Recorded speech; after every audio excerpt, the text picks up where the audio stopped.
सोलापूर शहरातील लोकमान्य नगर परिसरात एक धक्कादायक घटना घडली।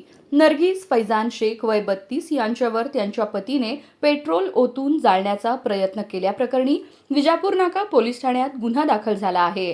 या प्रकरणात पती फैजान शेख याला अटक करण्यात आली असून एकूण 8 जणांवर गुन्हा दाखल करण्यात आला आहे। गुन्हा दाखल झालेल्यांमध्ये पती फैजान शेख, सासरा जावेद, सासू शामसाद, दीर फुरखान, जाऊ उमेरा, नणंद असिफा तसेच तेहसीन आणि मौना यांचा समावेश आहे। फिर्यादीनुसार 15 एप्रिल रोजी फैजान हा नरगिस यांच्या माहेरी जाऊन त्यांच्या आई व बहिणीला त्यांनी बाहेर पाठवले। त्यानंतर वाद घालत त्यांच्या अंगावर पेट्रोल टाकून पेटवले। या घटनेत नरगिस या सुमारे 55% भाजल्या असून त्यांच्यावर रुग्णालयात उपचार सुरू आहेत। लग्नानंतर नरगिस यांना सासरी शारीरिक व मानसिक छळ केला जात होता। तसेच पैशांची व दागिन्यांची मागणी होत असल्याचा आरोप आहे। पुढील तपास पोलीस करत आहेत।